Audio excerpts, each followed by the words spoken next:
예. 먼저 이 얘기부터 만나보겠습니다. 김어준 씨 방송 논란이 식지 않고 있습니다. 이 과다 출연료 논란이 있었던 김 씨가 회당 200만 원의 출연료를 받는다는 야당의 주장이 나왔는데요.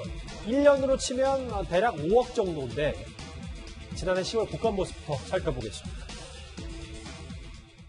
하루 프로그램 출연료가 200만 원이라는 소문이 있습니다. 확인하기 위해서 자료 요청을 했는데 김어준 씨가 동의하지 않아서 자료 제출을 할 수 없다고 합니다. 3배에서 4배나 많은 보수를 받고 있고요. 이거 서울 시민의 세금입니다. 1년이면 5억이나 되는 돈인데 200만 원 얘기가 나와서요. 이도원 의원님. 네네. 그래서 야당이 좀 이것저것 짚어봤더니 구체적인 액수를 추정한 것 같더라고요. 200만 원은 TBS 라디오국의 제작비 청구서가 150만 원이고 TBS 텔레비전국의 제작비 청구서가 50만 원이기 때문에 그래서 200만 원이다. 근데 200만 원이 거의 규정보다는 2배 이상 뭐 이런 얘기가 나오고 있습니다. 그래서 저건 정해진 거고 혹시 뭐 이제 보너스라든지 다른 또 인센티브가 있을지도 모르니까 현재로서는 뭐 정확히 파악하기는 어렵습니다. 이제 공개된 객관 자료만으로 분석해서 200만 원 정도라고 할 때 1년이면 5억 원 정도인데 이걸 볼 때 우리 시민들이 이게 이제 우리 시민들이 낸 세금이 그 지원이 돼서 교통방송이 운영되는데 너무 과하지 않나? 이런 의견도 굉장히 많을 것 같고 또 그거와는 그 별도로 그 행정안전부 규정에 보면은 추정기관은 반드시 예산을 집행할 때 근거가 있어야 됩니다. 그렇죠. 근데 근거가 없이 구두계약으로 저렇게 줬다고 하니까 이거는 문제가 될 것 같고 오세훈 서울시장이 아마 이번 주에 교통방송 그 업무 보고를 받는 것 같습니다. 그렇다면 거기서 이 현황을 파악해보고 만약에 우리 시민들에게 알릴 게 있다면 알리고 만약에 좀 문제가 있다고 보면은 이거는 감사원에 감사를 청구해도 될 문제라고 생각합니다. 일부 뭐 야당에서는 김어준 씨가 계속 방송을 하고 하는 게 뭐 정치적으로 유리하다 이런 식의 얘기를 하기도 하지만 이거는 그런 정치적인 문제가 아니라 옳고 그름의 문제고 그릇된 건 바로 잡아야죠. 이도원 의원님이 계약서 얘기를 하셨는데 여기 보는 것처럼 윤한영 의원의 얘기는 뭐 당연하죠. 다른 지상파 방송의 경우 라디오 고정 진행자와 서면 계약서를 작성하는 게 원칙인데 그게 없다. 그러니까 뉴스공장이 한 1100회 넘게 진행이 됐으니까 박원순 전 시장 임기 동안 김어준 씨는 약 23억 원을 받아갔다. 근데 김근식 교수님, 뭐 이 돈도 돈이지만 계약서가 없는 거는 좀 문제가 있는 건 아닌지 모르겠어요. 뭐 저희들 여기 뉴스탑10에 우리 패널로 나오시는 분들도 뭐 부정기적이고 간헐적으로 나오니까 뭐 계약서를 쓰지는 않겠습니다만 적어도 지상파 방송의 경우에는 매일 출연하고 고정적으로 진행하는 사람에 대해서는 계약서 쓰는 게 원칙으로 알고 있고요. 실제로 액수로 따져본다면 뭐 1년에 5억씩에서 박원순 시장이 시장으로 재임하는 동안 거의 20억 넘게 수령을 했다고 한다면 그게 다 서울 시민의 세금이지 않습니까? 그러면 제가 그래서 교통방송 그 TBS 독립미디어 교통방송 재단의 그 조례를 찾아봤어요. 아하. 예결사를 다 시의회에 제출하게 돼 있습니다. 예산을 먼저 집행할 수 있는 계획을 짜서 제출하고 연간 또 결산 내역서를 다 제출하게 되어 있습니다. 그러면 저 23억 또 1년에 5억이라고 칩시다. 김어준 씨 방송 진행으로 들어간 돈이 뭐 실제로 얼마인지 뭐 확인해야 되겠습니다만 그러면 5억이라는 막대한 돈이 들어갔으면 결산 내역에 들어가 있어야 됩니다. 이걸 단순히 그 사람의 개인정보 제공 동의가 안 되기 때문에 공개할 수 없다? 저는 이거 갖고는 이제 피켓거리 되지 않는다고 생각하고요. 분명히 이 부분은 따져서 적절한 금액인지 명문화된 계약서가 있는 것인지 그다음에 그 출연기관으로서 지켜야 될 것들을 다 따지고 의무를 이행했는지 따져봐야 되고요. 이 부분에 대해서 시비를 걸면 김어준 씨 하는 말이 그거 아닙니까? 방송의 독립성을 해친다. 방송은 독립성과 함께 공정성이 양다리가 되는 거, 양축이 돼야 되는 거 아니겠습니까? 우리 뉴스탑10도 독립돼 있지만 공정하기 때문에 우리가 한쪽에 편드는 이야기나 편향적인 발언을 하면 조심하는 거잖아요. 그러면 독립성을 주장하려면 공정성에 충실하든가 공정성을 안 지키려면 독립성만 주장하지 말고 서울시 예산 1년에 400억 받지 말고 유튜브로 가서 공정하지 않아도 되는 것에 가서 자기들끼리 모여가지고 돈을 만들든지 지지고 하면 되는 거예요. 저는 그러면서 보면 지금 김어준 씨의 저 생떼를 쓰는 것은 제가 볼 때 도저히 용납이 되지 않다고 생각합니다. 뭐 지지고 복구라는 표현보다는 본인 스스로가 본인 유튜브 가서 본인 목소리 가서 얘기하면 되는 거니까요. 뭐 계약서 없고 뭐 너무 과다 출연료 아니냐 뭐 이런 논란이 계속 불거지는 것 같습니다. 김어준 씨가 4월 7일 보궐선거 개표 방송에도 나섰는데 당시 화면 잠시 만나보고 오겠습니다. 문자 이런 거 많이 올라오네요. 김어준 잘 가라. 잘 가시게 김어준 당빼 이런 분위기. 아디오스. 문자 많이 오네요. 예. 자, 출구조사가 이 정도 되면은 뭐 보정이 있을 수도 있겠지만 보정이 아니라 차이가 있을 수 있겠지만 이거는 이제 보수의 대결집이네요. 예. 글쎄요. 대표이사 재량으로는 지불 가능하다는 게 지금 TBS 쪽의 얘기인데, 물론 뭐 조선일보 보도를 저희가 인용하긴 했습니다만, 근데 지금 제가 방송 직전에 한번 봤던 기사 내용에 따르면 TBS가 김어준 씨 방송에 대해서 이런 얘기를 했더라고요. 예. 방송법 위반의 지적이 나오자 TBS 측은 김어준 씨 방송이 비보도 프로그램이다라는 언급을 했습니다. 이게 왜 이런 이야기가 나왔냐면 지금 라디오로 150만 원, TV 중계 명목으로 50만 원 받아가서 총 200만 원 받은 게 아니냐. 예. 이 예산 내역을 지금 야당에서 확인한 거잖아요. 그런데 방송법상 보도 프로그램은 라디오와 TV 이렇게 동시 송출하는 방식으로 출연료 중복받는 걸 못하게 되어 있습니다. 그러니까 TBS에서 내놓은 해명이 뉴스공장은 비보도 프로그램이라는 것인데, 뉴스공장 제가 가끔 중요한 인터뷰가 나왔다고 해서 들어보면 거의 방송의 8할, 9할 이상이 뉴스 보도와 관련된 내용들입니다. 정치 시사와 관련된 내용인데 이걸 비보도 프로그램이라고 말하는 TBS의 해명에 얼마나 많은 국민들이 납득을 할지 개인적으로는 의문이 많이 들고요. 민영 방송사라면 시청률 많이 나오고 청취율 많이 나오는 프로그램 이 진행자에게 200만 원이 아니라 회당 2천만 원 줘도 돼요. SBS에서 TV 진행할 때 제가 SBS 고위 관계자에게 직접 들었는데 예. 회당 1,000만 원 정도 출연료 받았다고 하더라고요. 그리고 민영 방송이니까 괜찮습니다. TBS가 지금 내놓는 논리가 김어준의 뉴스공장 청취율 좋아서 괜찮다는 거잖아요. 하지만 TBS에는 서울 시민의 세금이 1년에 400억 들어갑니다. 그러면 화제성보다 공공성이 훨씬 더 중요한 가치가 되는 거죠. 그런 측면에서 청취율이 높아서 이만한 출연료 줘도 된다는 TBS의 방어 논리는 공영방송답지 않은 너무나 궁색한 논리라는 생각이 들고요. 예. 이 방송법 위반 논란을 이건 비보도 프로그램이다. 이렇게 막는 것 역시나 오세훈 시장이 알아서 할 일이겠지만 서울시 내부의 감사를 통해서 지적받고 수정되어야 할 그런 문제가 아닐까 싶습니다. 예.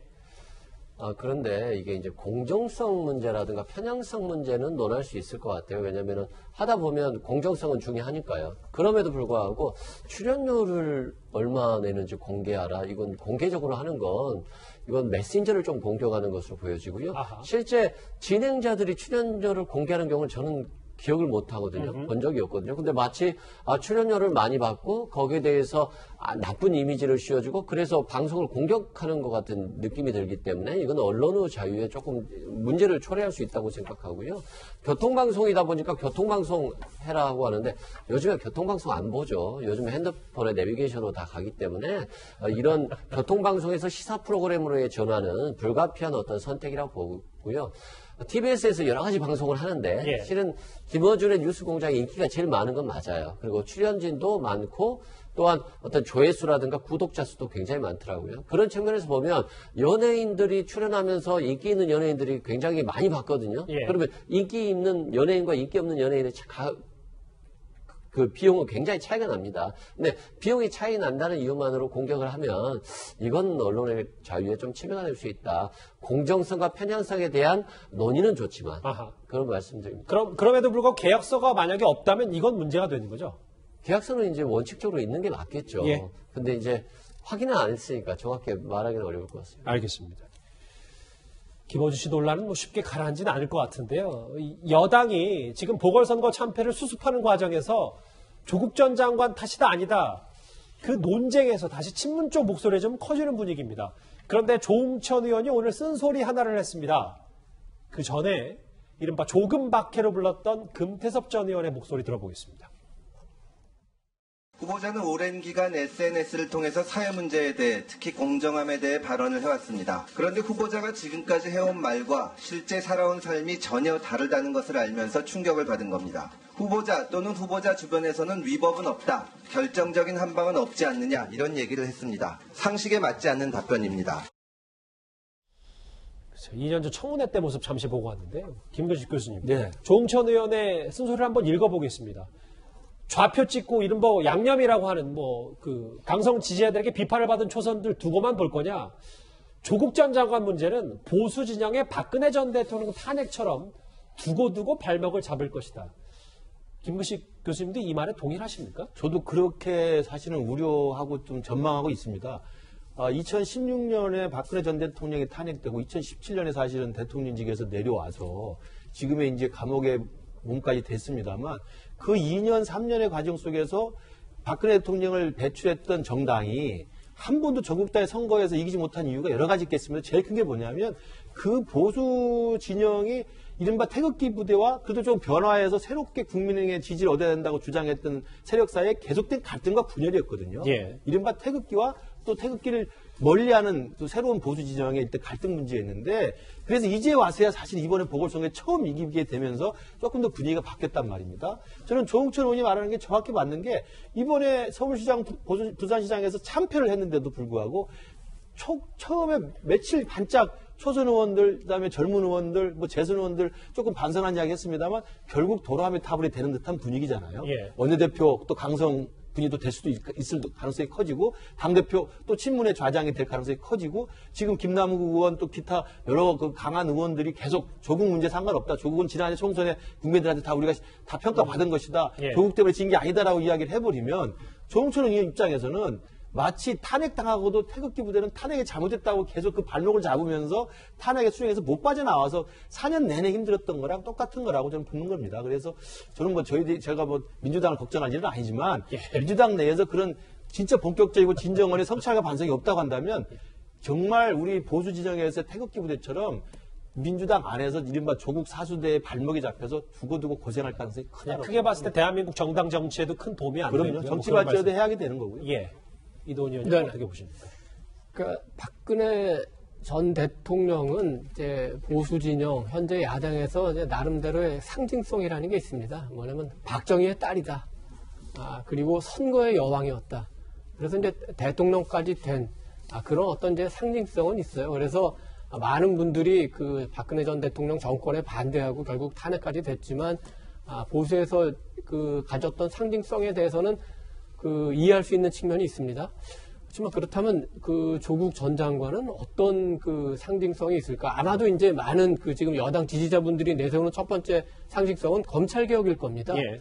그렇지만 그 조국 전 장관이 직접 추진했는지 아닌지 모르지만 우리가 이제 검찰 개혁이라고 논의하고 있는 문제들, 예를 들어서 검경 수사권 조정 같은 경우에는 이번에 LH 수사에서 나타나듯이 결국은 경찰 못 믿겠으니까 검찰의 수사라고 지금 하는 상황 아닙니까? 그리고 두 번째, 공수처는 고위공직자 범죄수사처가 아니라 고위공직자 범죄를 무마하려는 곳 아닌가? 이런 비판을 받지 않습니까? 그렇기 때문에 그 검찰개혁이라는 거에 대해서도 굉장히 그게 개혁인지 개학인지 장학인지 굉장히 좀 의심스러운 면이 있고 또 하나는 조 전 장관이 어쨌든 수사 과정에서 여러 가지 말과 행동이 다른 문제들이 나오지 않았습니까? 알겠습니다. 그런데도 계속 옹호를 한다면은 여당은 점점 국민과는 좀 멀어진다 이렇게 볼 수밖에 없겠죠. 이 종천 의원의 말과는 달리 김남국 의원은 여전히 조국 사태가 원인이 아니었다 이렇게 힘줘어 말하고 있습니다. 김남국 의원 작년 국회의원 당시 당선 직후 그의 말 들어보겠습니다. 물론 조국 장관이 가지고 있었던 검찰 개혁이라고 하는 상징성 그리고 조국 전 장관에 대한 수사 과정이 정말 불합리하고 굉장히 이례적이고 이것은 정치적 어떤 문제가 있는 것이다라는 그런 비판이었고요. 오늘 근데 김남국 의원이 무슨 얘기를 했냐면 조국 수호 외친 건 국민들이고 민주당은 거리를 뒀다. 이 얘기가 해서 좀 논란이 있는 것 같아요. 저랑은 다른 2019년을 살아셨던 것 같아요. 저는 2019년에도 방송 많이 하고 그 당시에 뭐 국정감사나 청문회 이런 것들 많이 봤는데 민주당 의원들 조국 수호 엄청 외치지 않았나요? 대표적으로 최고위원이었던 김종민 의원 같은 경우 그리고 심지어 지금 국정원장인 박지원 의원 그때는 더불어민주당 소속이 아니었는데도 어디서 구했는지 모를 이 파일도 들고 오셔서 직접 보여주시면서 조국 전 장관 문제없다. 검찰이 수사 잘못하고 있는 것이다. 이런 발언들이 쏟아졌었거든요. 법사위의 여러 의원들 뭐 송기현 의원이나 이런 사람들 전부 다 조국 전 장관을 방어하기 위해서 굉장히 필사적으로 매달렸던 게 저의 2019년 기억입니다. 그리고 김남국 의원은 그 당시에는 국회의원이 아니었습니다만 본인이 말한 서초동 이 조국 수호 집회에 사회자로 계속 연단에 서셨어요. 사실 그 공로로 공천을 받았다고 해도 과언이 아닌데 민주당이 이만큼 조국 수호 집회 사회까지 본분 젊은 나이에 국회의원 시켜줄 정도로 챙겨준 거면 뭐 시켜줬다는 표현보다는 뭐 공천은 준 정도로. 예, 네. 알겠습니다. 역시 공정한 방송이라 이런 것도 조심해야 됩니다. 네. 그런 정도면 민주당도 충분히 조국 전 장관 수호했다고 보는 게 과언이 아니라고 생각을 합니다. 여전히 조국 전 장관 논란에 있는 여권 얘기 살펴봤습니다. 뉴스타파 이제 마지막 주제가 기다리고 있습니다.